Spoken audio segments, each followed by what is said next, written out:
ஒரு உதாரணத்தை சொல்றேன். நாமக்கல் மாவட்டம் மோகனூர் காவல் நிலையத்தில் எனக்கு வேண்டிய ஒருவரை வந்து காவல் நிலையத்துக்கு விசாரணைக்கு அழைத்து சென்றார்கள். நான் வந்து என்னப்பா சிவில் மேட்டர்ல என்ன விசாரணை தேவைப்படுது, அவங்க நீதிமன்றத்துல போய் பார்த்துக்கிட்டோம் அப்படி சொன்னேன். இல்ல சார் எழுதி வாங்கிட்டு அனுப்புறேன்னு சொல்லிட்டு, அவரிடம் வந்து ஒரு ஒரு அயோக்கியன் சப் இன்ஸ்பெக்டரா வேலை பார்க்கிறான். அவன் வந்து 50,000 ரூபாய் மிரட்டி லஞ்சமாக, இல்லைன்னா உங்களுக்கு இன்னும் கொஞ்ச நேரத்துல ரிமாண்ட் ரிப்போர்ட் போட்டு உங்களை கோர்ட்டுக்கு அனுப்ப போறேன்னு மிரட்டி, அதாவது இப்ப எப்படி வந்து மிரட்டி அண்ணா யூனிவர்சிட்டியில கற்பழித்தானோ அதே போல மிரட்டி 50,000 ரூபாயை காவல் நிலையத்தில் பறித்து கொண்டான். நான் போய் அந்த ஒரு மாவட்ட காவல்துறை அதிகாரி நாமக்கல் அவரிடம் தகவல் சொன்னேன். அவருடைய விசாரணையில் அப்படி நடக்கவில்லை என்றுதான் அவருக்கு தெரிய வந்தது. எப்படி தெரிய வந்துச்சு? அவரை தூக்கி வந்து திருச்செங்கோடு காவல் நிலையத்துக்கு மாற்றல் செய்தார் ஒழிய, இவரை வந்து என்னுடைய நண்பர், நான் யாருக்கு ரெக்கமெண்ட் பண்ணா ஒரு 50,000 ரூபாய் கடனாளியா இருக்கிறார்.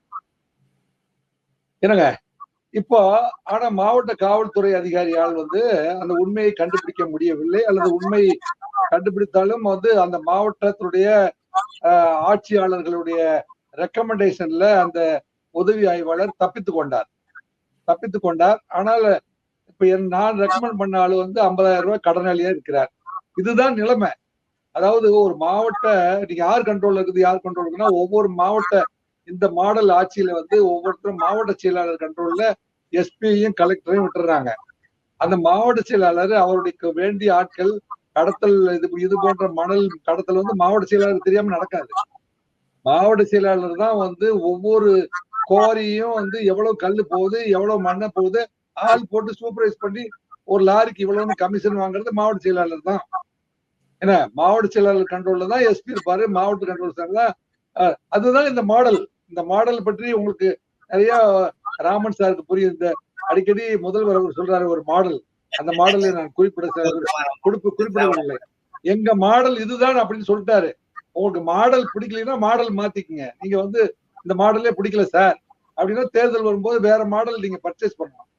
என்னங்க இது வந்து இது வரைக்கும் தாசில்தார்கள் கொலை செய்யப்பட்டிருக்கிறார்கள், சப் கலெக்டர் கொலை செய்யப்பட்டிருக்கிறார், பிஓஓ கொலை செய்யப்பட்டிருக்கிறார் மணல் மாஃபியாவில். இவர் வந்து பிரபாகரன் வந்து ஒரு மிரட்டல் தான் பட்டிருக்கிறார். அதனால இது வந்து ரொம்ப மைல்டுக்கே நம்ம பேசிட்டு இருக்கோம். இல்ல அப்படி பார்க்க முடியாது சார். மிரட்டப்பட்ட உடனே அவர் பொது வழிக்கு வந்து விட்டார், ஊடகங்களுக்கு வந்து விட்டார். அதனால அவருக்கு எதுவும் நடக்காது அப்படிங்கிற ஒரு பாதுகாப்பா அவர் தேடிக்கிட்டாருன்னா நம்ம பார்க்க முடியும்.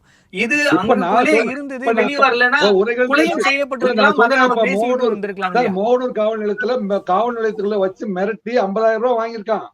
மாவட்டத்தினுடைய எஸ்பி கிட்ட நான் போய் சொல்லியிருக்கேன். ஏன்னா அங்க இருக்கிற எஸ்பி இன்ஸ்பெக்டர் சொல்றாங்க அவர் ரொம்ப நல்லவர் ஆச்சு, உதயகுமார் ரொம்ப நல்லவர், தங்கமானவர் ஆச்சு, அவரை பற்றி நீங்க தவறா சொல்றீங்கிறாங்க. எனக்கு அயோக்கியன்னு 50,000 ரூபாய் லஞ்சமா மிரட்டி வாங்கியிருக்கான். நான் போய் எஸ்பியை பார்த்து சொல்லியும் அவன் மேல நடவடிக்கை எடுக்க முடியவில்லை. என்னங்க அவனை வந்து திருச்செங்கோடுக்கு அந்த ஊர் மாவட்டத்தினுடைய ஆட்சியாளர்கள் ஆளுங்கட்சியை சேர்ந்தவர்கள் அவரை வந்து சேஃபா வந்து வேற ஸ்டேஷனுக்கு தான் மாத்தினாங்களே ஒழிய அவர் மீது நடவடிக்கை எடுக்கவில்லை. எந்த நடவடிக்கை எடுக்கவில்லை. இப்ப இவர் மீது என்ன நடவடிக்கை எடுப்பார்கள் நீங்க கருதுகிறீர்கள்? செவடன் காதியில் ஊதிய சங்கத்தான் இருக்கும். அதாவது இப்போ அண்ணா யூனிவர்சிட்டியில இப்போ கோவிசிலியன் சொல்றாரு, அனைத்து பல்கலைக்கழகம் கல்லூரி வளாகங்களிலும் ஜனவரிக்குள் பாதுகாப்பு வழங்கப்படுங்கிறாரு. ஏன் இதுவரை இவ்வளவு நாள் என்ன பண்ணிட்டு இருந்தாரு? அண்ணா யூனிவர்சிட்டியில எத்தனை எரும மாடுகள் திரிந்து கொண்டிருக்கிறது, புரோக்கர்கள் வந்து லஞ்சம் வாங்கி குமிக்கிறார்கள்.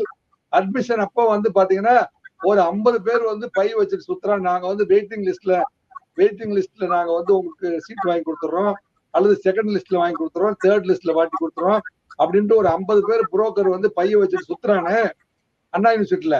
இந்த அண்ணா யூனிவர்சிட்டிங்கிறது வந்து இந்த உலக புகழ் பெற்ற அல்லது தமிழ்நாட்டினுடைய கல்வியினுடைய தலைநகரமா இருக்கிற 189 ஏக்கர் நிலமுள்ள ஒரு அனைத்து துறைகளையும் உள்ளடக்கிற 450 காலேஜுகளை வந்து தன்னகத்தை கொண்டிருக்கிற ஒரு மாபெரும் அமைப்புக்குள்ள இவ்வளவு பெரிய குளறுபடி நடக்குது.